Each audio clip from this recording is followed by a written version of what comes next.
பள்ளிக்கட்டு சபரிமலைக்கு கல்லும் முள்ளும் காலுக்கு மெத்தை.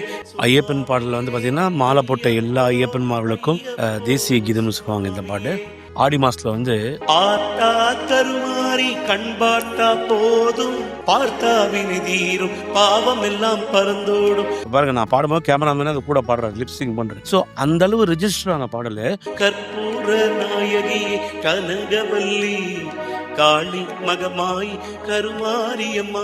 சீர்காழி ஐயா, டிஎம்எஸ் ஐயா எங்க அப்பா. சில கட்சியில சீர்காழி ஐயா வருவார், டிஎம்எஸ் ஐயா வர மாட்டார். சில கட்சியில டிஎம்எஸ் ஐயா வருவாரு, சீர்காழி வர மாட்டார். இவங்க 2 பேர்ல யார் ஒருத்தர் வரலையோ அவங்களோட பாட்டை எங்க அப்பா பாடணும். செல்லாத்தா செல்ல மாரியாத்தா எங்க சிந்தையில் வந்து அருவி நாடி வில்லாத்தா. நம்பியாசை கூட மலைக்கு போகும்போது எங்க அப்பா, ஆக்டர் ஸ்ரீகாந்த், கன்னட ஆக்டர் ராஜ்குமார், ரஜினிகாந்த், நான் போன ஃபர்ஸ்ட் வருஷம் ரஜினிகாந்த் எங்க கூட வந்தார். இவங்க எல்லாம் ஃபுல் சினி குரூப் தான். ஆனா 41 days ப்ராப்பரா விரதம் இருந்து பக்கவா சபரிமலை ஜேர்னி போவாங்க. மாணிக்க வீணையேந்தும் மாதிரி இதெல்லாம் நம்ம லைஃப்ல கூடவே வர சாங் இதுதான். இதெல்லாம் எங்க அப்பாவோட மியூசிக் தான். எங்க அப்பா பெரியப்பா. ஹலோ மெகா டிவி வியூவர்ஸ், இன்னைக்கு நம்ம சந்திப்போமா நிகழ்ச்சியில யாரை சந்திக்க போறோம் அப்படின்னா, இவங்க மிகப்பெரிய music director, music composer, lyricist and decoder நம்ம வீரமணி கண்ணன் சார் அவர்கள் தான் நம்ம கூட இணைஞ்சிருக்காங்க. வணக்கம் சார். வணக்கம் வணக்கம் மெகா டிவி நேயர்கள் அனைவருக்கும் வீரமணி கண்ணனின் பணிவார்ந்த வணக்கங்கள். வணக்கம் சார், எப்படி இருக்கீங்க? நல்லா இருக்கம்மா. Very happy to be here for the Sandhippoma நிகழ்ச்சி. நான் ரெகுலராக பார்த்துட்டு இருக்கேன். நிறைய பெரியவங்கள்லாம் வந்து இதை வந்து அலங்கரித்த ஒரு ப்ரோக்ராம். ஸோ மெகா டிவிக்கு என்னுடைய மனமார்ந்த நன்றி. இந்த சந்திப்போமா நிகழ்ச்சி மூலமாக நம்முடைய நேயர்களுக்கும் நம்முடைய மெகா டிவிக்கும் என்னுடைய மனமார்ந்த நன்றிகள். Thank you sir. ஸோ ஆக்சுவலி சாமி பாடல்கள், முருகன் கோயிலாக இருக்கட்டும், ஆலயங்களாக இருக்கட்டும், வீடுகளில் உங்களுடைய பாடல்களும் அப்பாவுடைய பாடல்களும் ஒழிக்காத வீடுகளே இருக்க முடியாது, ஆலயங்களே இருக்க முடியாது. ஸோ ஸ்டார்ட் பண்ணும் போதே நம்ம ஒரு பக்தி பாடல்ல இருந்தே ஸ்டார்ட் பண்ணிடலாம் சார். கண்டிப்பாமா. இந்த பாடல் வந்து ஐயப்பன் பாடலில் வந்து பார்த்தீங்கன்னா மாலை போட்ட எல்லா ஐயப்பன்மார்களுக்கும் தேசிய கீதம்னு சொல்லுவாங்க. இந்த பாட்டு தான் என்னுடைய தந்தையார் வீரமணி சாரை வந்து ஒரு மூல முடுக்கெல்லாம் உலகம் முழுக்க ஒரு மிகப்பெரிய பாப்புலர் ஆக்கின ஒரு பாட்டு. இந்த சாங்கோட நம்ம இந்த சந்தீப நிகழ்ச்சியை ஸ்டார்ட் பண்ணுவோம். இருமுடி தாங்கி ஒரு மனதாகி குருவெனவே வந்தோ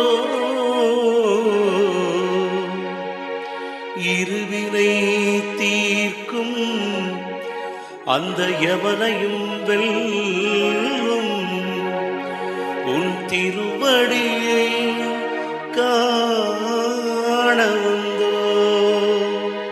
பள்ளிக்கட்டு சபரிமலைக்கு கல்லும் முள்ளும் காலுக்கு மெத்தை சுவாமியே ஐயப்போ சுவாமி சரணம் ஐயப்ப சரணம். பள்ளிக்கட்டு சபரிமலைக்கு கல்லும் முள்ளும் காலுக்கு மெத்தை சுவாமியே ஐயப்போ ஐயப்போ சுவாமியே. நெய் அபிஷேகம் சுவாமிக்கே, கற்பூர தீபம் சுவாமிக்கே, பாலபிஷேகம் சுவாமிக்கே, மலரபிஷேகம் சுவாமிக்கே.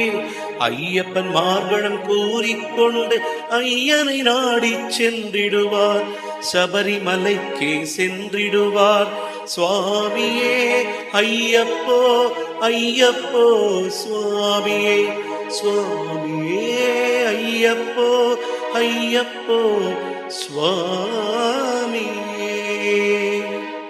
ரொம்ப ரொம்ப ரொம்ப அழகா இருந்தது. ஆக்சுவலி பாடல் அப்படின்றதோட இந்த படம் கேட்டுக்கிட்டே இருக்கலாம். சபரிமலைக்கு மாலை போட்டா மட்டும்தான் கேட்கணும்னு இல்லை. ஸோ தொடர்ந்து டெய்லி கேட்கலான்ற மாதிரி ஒரு தேசிய கீதம் சொல்றதுல தப்பே இல்லைன்னு சார். ஸோ தொடர்ந்து உங்களோட வாழ்க்கை பயணத்தை பத்தி அப்படியே பேசலாம் சார். ஸோ உங்களுடைய மியூசிக் கெரியர் எங்க இருந்து சார் ஸ்டார்ட் ஆச்சு? ஆக்சுவலாக வந்து நான் பிறந்தது வந்து 1975. கரெக்டாக இப்போ நான் 50. ஸோ ஹாஃப் செஞ்சுரி போட்டாச்சு. ஆக்சுவலாக வந்து என்னோட இசைப்பயணம் வந்து பார்த்திங்கன்னா எல்லாருக்குமே வந்து இப்போ எங்கள் அப்பா வீரமணி சாமி வந்து நிறைய ஐயப்பன் பாடல் பாடி புகழ் பெற்றவர். அவருடைய மறைவுக்கு பிறகு அவர் விட்டு சென்ற பக்தி இசைப்பணியை தொடர்ந்து நான் செய்து கொண்டு வருகிறேன். இதில் என்னென்னா நிறைய பேருக்கு எங்கள் அப்பாலேருந்து தான் அந்த மியூசிக் லெகசி ஸ்டார்ட் ஆச்சுன்னு நினச்சிருந்தாங்க. ஆக்சுவலாக அது இல்லை. ஆக்சுவலாக என்னுடைய கொள்ளு தாத்தா யாருன்னா சிவகங்கை சமஸ்தானத்தில் கவிக்குஞ்சிர பாரதி அப்படின்னு சொல்லிட்டு ஒரு மிகப்பெரிய ஆத்தர் கம்போசர். இவங்கெல்லாம் யாருன்னா வந்து தமிழ்ல நிறைய கீர்த்தனைகள், அதாவது கர்நாடக சங்கீத உலகத்துல வந்து நிறைய கீர்த்தனைகள் நிறைய தமிழ்ல எழுதி கம்போஸ் பண்ணி அவங்க பண்ணியிருக்காங்க. அந்த வழி வந்த கோட்டீஸ்வர ஐயர்னு வந்து யாருன்னா 72 மேளகர்த்தாராக கர்நாடக சங்கீதத்துல வந்து இப்ப நீங்க மியூசிக் கத்துக்க போறீங்கன்னா, இப்ப எடுத்த உடனே என்ன பண்ணுவீங்க? சங்கீத பாரம்பரம். சரி கம பத நீ ச சா நீ த ப ம க ரே ச. இது வந்து மாயாமாளவர்கள்னு ஒரு ராகம். இது வந்து 15வது மேளகர்த்தா அந்த 72ல. இந்த 72 மேளகர்த்தாலையும் தமிழ்ல வந்து முருகன் மேல முழுக்க முழுக்க தமிழ் கீர்த்தனைகள் கம்போஸ் பண்ணது எங்க தாத்தா. மயிலாப்பூர்ல வந்து நம்ம கபாலீஸ்வரர் ஆலயத்துல சிங்காரவேல சன்னதியில தான் இந்த பாட்டெல்லாம் அவர் எழுதி கம்போஸ் பண்ணாரு. ஸோ அந்த வழி வந்தவர் தான். அந்த கோட்டீஸ்வரையரோட பேரன் தான் வந்து பொண்ணுடைய பையன் எங்க அப்பா வீரமணி. ஸோ அவரோட வழி வந்தவங்க தான் நாங்க. இப்போ கோட்டீஸ்வரோட குள்ளு பேருனா எனக்கு அஃபிஷியல் நேம் வந்து கோட்டீஸ்வரன் தான். இப்போ கோயிலில் நம்ம அர்ச்சனை பண்ண தரோமா, ஆக்சுவலாக நீங்கள் கோயிலுக்கு போனீங்கன்னா உங்களை கூப்பிடுற நேம் ஒன்று இருக்கும். ஆனால் கோவில் என்ன பண்ணுவாங்கன்னா நார்மலாக நம்முடைய பெற்றோர்கள் வந்து அர்ச்சனை பண்ணுறதுன்னு ஒரு நேம் வைப்பாங்க. அதுதான் உங்களுடைய நேம் வந்து அர்ச்சனை பண்ணும்போது. இப்போ ஏன் கூப்பிடுற நேம் வந்து கண்ணன். அது ஏன் கண்ணன் வச்சாங்கன்னா ரொம்ப நாளாக எங்கள் அப்பாவுக்கு வந்து ஆண் குழந்தை இல்லை. இந்த பள்ளிக்கட்டு சபரிமலைக்கு ஹிஸ்ட்ரி என்னன்னா, நான் புள்ள குழந்தை கொடுத்தா தான் சபரிமலைக்கு வருவேன்னு எங்கள் அப்பா வேண்டிட்டாரு. பள்ளிக்கட்டு படும்போது எங்கள் அப்பா மலைக்கே போகல. அப்புறம் பாம்பேல வந்து ஒரு திரு சாமி வந்து குருசாமி சாமி வந்து எங்கள் அப்பாவை முதுகில் அடிச்சு, நான் எத்தனை நாளைக்கு பள்ளிக்கட்டு சொல்லி பாட்டை பாட்டு சும்மா உட்காந்துருப்பேன், எப்போ தான் நீ மலைக்கு வருவ வாடான்னு சொல்லி அவர் சாமி வந்து அருள் வந்து சொல்லி அதுக்கப்புறம் 75ல நான் பிறந்தேன்.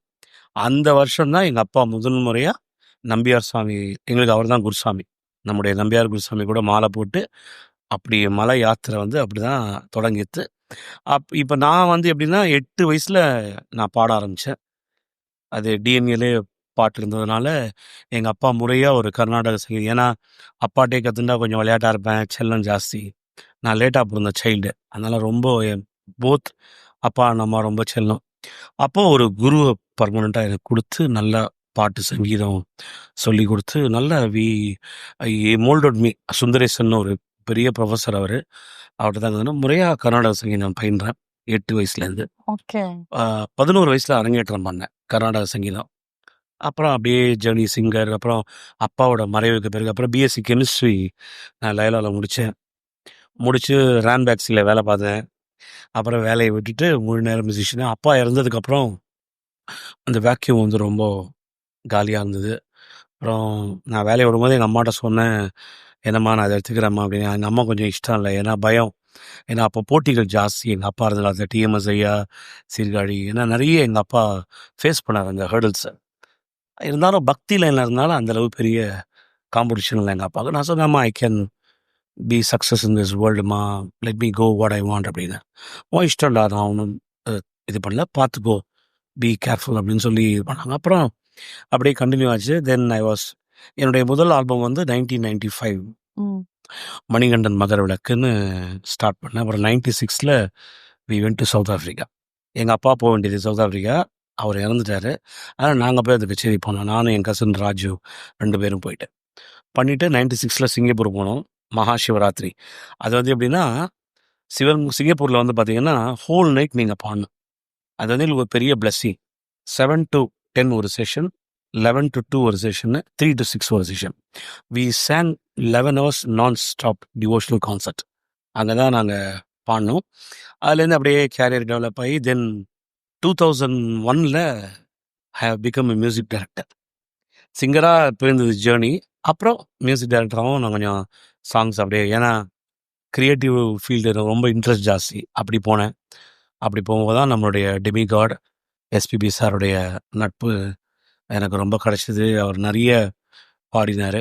உங்களுக்கு இப்படி தான் என் ஜேர்னி அப்படியே ஸ்டார்ட் ஆச்சு. 2000லேருந்து இன்னி வரைக்கும் அப்படியே கடவுள் புண்ணியத்தில் பக்தியிலேயே அப்படி போயிட்டுருக்கு. ஸோ அப்பாவை பற்றி பேசும்போது ஒரு விஷயம், நீங்கள் ஆரம்ப காலகட்டத்தில் ஜாலியாக இருந்தீங்க. ஸோ வளர வளர அப்பாவுக்கும் உங்களுக்குமான அந்த பாண்டிங் எப்படி இருந்தது? ஸ்ட்ரிக்டான டைப்பா அப்பா? ஐயோ, நான் எங்கள் அப்பா ரொம்ப செல்லங்க. எங்கள் அப்பா அம்மா 2 பேருக்குமே நான் செல்லம்.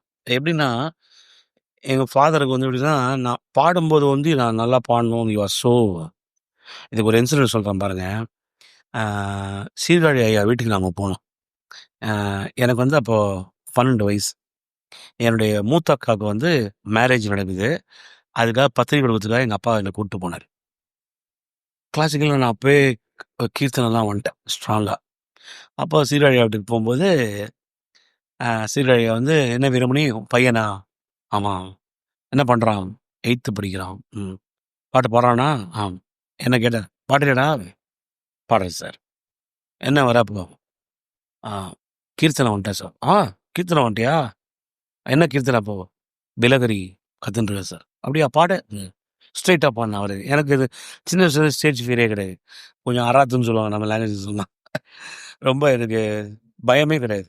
தப்போ ரைட்டோ நான் அடிச்சுடுவேன். அதுதான் நான் எல்லாருக்கும் சொல்லுவேன். அந்த ஃபியரே வந்து உங்களுடைய கான்ஃபிடன்ஸ் லெவல் கம்மி பண்ணும். தப்பு பண்ண தான் நம்ம ரைட் ஆகும். அதனால வந்து யாருமே இங்கே வானத்துலேருந்து குதிக்கலைங்க.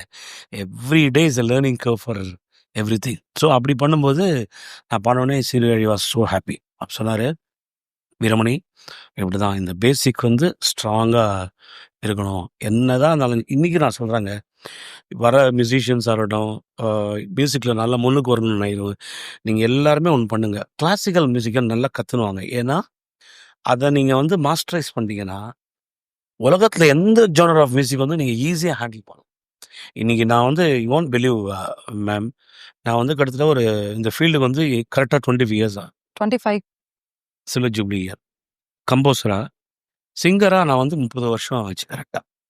இதில் இன்றைக்கி நான் சஸ்டெயின் பண்ணுறேன் அப்படின்னா, எனக்கு வந்து I'm one of the leading music directors in devotional, classical எல்லாம். இன்றைக்கி வந்து if you give me like one test, கனல் இந்த கிருத்திக்கு எனக்கு ஒரு பேக்ரவுண்ட் கம்போஸ் பண்ணி கொடுங்க, இதுக்கு வந்து ஒரு சாங் கம்போஸ் பண்ணணும்னா I can do. I can challenge my self. I can challenge any one. So அந்த கான்ஃபிடன்ஸ் லெவல் வந்து உங்களுக்கு எப்படி வரும்னா, கிளாசிக்கல் மியூசிக் நல்ல ஃபவுண்டேஷன் ஸ்ட்ராங்காக இருந்தால் உங்களுக்கு ஆட்டோமேட்டிக்காக அது வந்து ஜானரில் வந்து அழகாக உட்காரும்.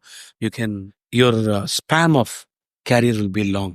ஸோ நம்ம அந்த ஐயப்பன் பாடல்கள் நீங்கள் ஃபஸ்ட்டு எடுத்தோன்னே பாடினீங்களே சார், ஸோ அந்த பாட்டு எழுதுகிற டைமாக இருக்கட்டும், பாட்டு ரிலீஸ் ஆன டைமாக இருக்கட்டும், ஸோ அந்த ஒரு மொமெண்ட் பற்றி ஷேர் பண்ணுங்கள் சார். இது வந்து எப்படின்னா, எங்கள் அப்பா வந்து நான் சொன்னேன் அவங்கள்ட்ட சபரிமலைக்கு அவர் போகலன்னு. எங்கள் அப்பாவோட அண்ணா பெரியப்பா இருக்கார், சோமுன்னு பேர். ஆக்சுவலாக அந்த பள்ளிக்கட்டு பாட்டு எழுதினது அவர் தான். அவர் என்ன பண்ணார்னா, இந்த பாட்டெலாம் எழுதி மணிகண்ட பக்த சபான்னு அவங்க running one small bhajan guru. எங்கள் பெரியப்பாலாம் long time he was going Sabarimala. இவங்கெல்லாம் போகும்போது எங்கள் அப்பா வந்து என்ன பண்ணியிருந்தாரு, எங்கள் அப்பா was so happy and comfortable with Viswanathan sir. Viswanathan sir கூடயே தான் இருந்தார் எங்கள் அப்பா. எங்கள் அப்பாவோட ரோல் என்ன தெரியுமா? விஸ்வநாதன் சார் வந்து அப்போ ரெக்கார்டிங் பண்ணும்போது கச்சேரிகள் நிறைய பண்ணுவார். அப்போது சீர்காழி ஐயா, டிஎம்எஸ் ஐயா எங்கள் அப்பா. இப்போ என்ன பண்ணுவாங்கன்னா, சில கச்சேரி சீர்காழி ஐயா வருவார், டிஎம்எஸ் ஐயா வரமாட்டார். சில கச்சேரி டிஎம்எஸ் ஐயா வருவார், சீர்காழி ஐயா வரமாட்டார். இவங்க 2 பேரில் யார் ஒருத்தர் வரலையோ அவங்களோட பாட்டை எங்கள் அப்பா பாடணும். அதுதான் எங்கள் அப்பாவோட டியூட்டி. அதில் தான் எங்கள் எஸ்பிபி சார், எங்கள் அப்பா எல்லாம் பிகேம் ஸோ க்ளோஸ். விஸ்வநாத் சார்ட்ட வந்து எங்கள் அப்பா அப்படி கற்றுண்டார். ஈவன் கௌரவம் சாங்லாம் நடக்கும்போதெல்லாம் my father was there fully. So இப்படி இருக்கும்போது காலகட்டத்தில் வந்து இந்த பாட்டெலாம் பாடணுன்னே எங்கள் அப்பா பார்த்தாரு. அப்புறம் சரஸ்வதி ஸ்டோர்ஸில் வந்து ஹெச்எம்வி இப்போ வருது பார்த்தீங்களா, அந்த பொம்மை போட்டிருக்குமே, ஹிஸ் மாஸ்டர்ஸ் வாய்ஸ், இப்போ சரிகமான்னு பேர் மாறிருக்கு. அந்த கம்பெனி வந்து they want to do Ayyappan songs. என்ன வீரமணி, இப்போ அந்த ஐயப்பன் ஒரு புது ரெவல்யூஷன் கிரியேட் ஆகிருக்கு, நிறைய பேர் மலைக்கு போகிறாங்க, அந்த சாமியை பற்றி போகணும்னு சொல்லி. அப்புறம் எங்கள் அப்பா சொல்லி, அண்ணா அப்போ நீ நிறைய எழுதி எனக்கு கூட நான் பண்ணுவேன்னு சொல்லி தே ஸ்டார்டட். மை ஃபாதரும் என் பெரியப்பா சேர்ந்து கம்போஸ் பண்ணி 1967 if I am not wrong அப்போ தான் ரிலீஸ் ஆச்சு இந்த பள்ளிக்கட்டு. அது வெளில வந்த உடனே அதுக்கு முன்னாடி எங்கள் அப்பா கச்சேரியில் பாடி பாடி பாடி நிறைய ஹிட் பண்ணிட்டார். உடனே அப்போல்லாம் எல்பி ரெக்கார்டு தானே, கேசட் கிடையாது, பெருசாக இருக்கும் எல்பி ரெக்கார்டு. ஜனங்க வாஸ் ஸ்டார்ட் ஆஸ்கிங் என்கொயரி, ஏன் இந்த இதை பாரு, இதான் எல்பி ரெக்கார்டு, இதில் அதை ப்ளே பண்ணி தே வில் ப்ளே. எல்லா என்கொயரி வந்தோடனே கடகடம் ரிலீஸ் ஆகி கிரியேட்டட் அ பிக் பூம். நவாப் ராஜமாணிக்கம் ஒரு பக்கம், எம்என் நம்பியார் ஒரு பக்கம், எங்கள் அப்பா. என் நம்பியாருக்கு என்ன சந்தோஷம்னா, பள்ளிக்கட்டு பாடின வீரமணியும் நம்ம கூட மலைக்கு வராங்கும்போது, அப்போ எப்படி தருவாங்க, நம்பியார் சார் கூட மலைக்கு போகும்போது எங்கள் அப்பா, ஸ்ரீகாந்த், ஆக்டர் ஸ்ரீகாந்த், கன்னட ஆக்டர் ராஜ்குமார், ரஜினிகாந்த். நான் போன ஃபர்ஸ்ட் வருஷம் ரஜினிகாந்த் எங்கள் கூட வந்தார். வந்து இவங்க எல்லாம் ஃபுல் சினி குரூப் தான். ஆனால் 41 days ப்ராப்பராக விரதம் இருந்து பக்காவாக சபரிமலை ஜேர்னி போவாங்க.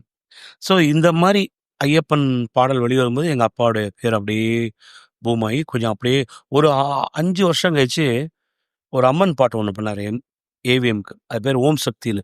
ஃபர்ஸ்ட் ஆடியோ ஆல்பம் வந்து கோல்டன் டிஸ்க் வாங்கிது அந்த காலத்தில் 1981. மிகப்பெரிய நீங்கள் கேட்டிருப்பீங்க. ஆடி மாசத்துல வந்து நிறைஞ்ச மனசு உனக்கு தாண்டி மகமாய் பொன்னே ஒன்னு நினைச்சு புட்டா கெடுதல் எல்லாம் சுகமாகி மறைகளும் இதை சொல்லுமடி மகமாய் கண்ணில் தொட்டியங்குளம் தெரியுதடி மகமாய் ஆத்தா கருமாறி கண் பார்த்தா போதும் பார்த்தா வினிதீரும் பாவம் எல்லாம் பறந்தோடும் கற்பூர நாயகி கனகவல்லி காளி மகமாய் கருமாரியம்மா. இந்த பாடல் வந்து மிகப்பெரிய ஹிட். ஆடி மாதம் நீங்கள் பார்த்தீங்கன்னா இது ஒலிக்காத பாருங்க, நான் பாடும்போது கேமராமேனே அது கூட பாடுறாரு, லிப்சிங் பண்ணுறேன். ஸோ அந்த அளவு ரெஜிஸ்டர் ஆன பாடல். இதில் எப்படின்னாங்க, இதில் வந்து பொன்னமைக்கும் இந்த நாமுனையே பாட வேண்டும். இதில் வந்து எல்லா ஒரு மாரியம்மனும் வரும். அப்போ வந்து ஸ்டார்ட் பண்ணும்போது 54 அம்மன் தான். அப்புறம் இந்த பாட்டு கச்சேரிலையும் பாடி ஹிட் பண்ணதுக்கப்புறம் ஒவ்வொரு ஜனங்களும் அந்தந்த ஊரில் நாங்கள் பாடும்போது, சார் எங்கள் ஊர் அம்மனை சேர்த்துக்கோங்க சார், எங்கள் ஊர் அம்மனை இப்படி சொல்லி கடைசியில் எங்கள் அப்பா என்னிடவே 174 மாரியம்மன் ஃபுல்லாக. ஓகே. இந்த பாட்டே கிட்டத்தட்ட ஒரு 45 மினிட்ஸ் ஆகும் பாடி முடிக்க. அவ்வளோ பெரிய பாட்டு. ஜனங்க பின் ட்ராப் சைலன்ஸ். இவ்வளோ குறைஞ்சது ஒரு 50 பேர் சாமியார் இந்த பாட்டு பாடும்போது. அவ்வளோ வைபான சாமி. ஸோ இந்த பாட்டு மேலே ஒரு க்ரௌன் மாதிரி எங்கள் அப்பா காய்ச்சி ஃபுல் டிவோஷனல். அப்புறம் ஃபுல்லாக I was ruling from 1974 till 1990, almost 1.5 decade. அப்புறம் எல்லாரும் ஸ்ரீ அம்மாவுக்கு வந்து எங்கள் அப்பா என்ன பண்ணார், அந்த செல்லாத்தா செல்ல மாரியாத்தா எங்க சிந்தையில் வந்து அருவி நாடி வில்லாத்தா இது பண்ணாரு. அப்புறம் சுஸ்லாம் நவராத்திரி கேட்கவே வேணாம், ரக்ஷ ரக்ஷ ஜெகன்மாதா அந்த பாட்டு. அப்புறம் மாணிக்க வீணையேந்தும் மாதி, இதெல்லாம் நம்ம லைஃப்பில் கூடவே வர சாங் இதெல்லாம். இதெல்லாம் எங்கள் அப்பாவோட மியூசிக் தான். எங்கள் அப்பா பெரியப்பா நீங்கள் பார்த்தீங்கன்னா அதில் வரும் வீரமணி ஷோ அப்படி வரும். ஸோ இப்படி எல்லா சிங்கர்ஸ் கூடயும் ஒர்க் பண்ணி எங்கள் அப்பா created a separate individual forum on his name. அதாவது நீங்கள் பக்தி பாடல் அப்படின்னா எங்கள் அப்பாவை நீங்கள் வந்து ஒமிட்டே பண்ண முடியாது. எங்கள் அப்பா இல்லாமல் பக்தியே கிடையாது. கண்டிப்பா கண்டிப்பா. அதனால் அது ஐயப்பன் சீசன் ஆகட்டும், அம்மன் சீசன் ஆகட்டும், எல்லாத்தையும் என் ஃபாதர் ஐயப்பன் இருக்கும்போது அம்பாசிடர் நிறைய எங்கள் அப்பா கொண்டு சேர்த்ததுனால, so he became an ambassador of Swami Ayyappan. So we follow his legacy and just created like that.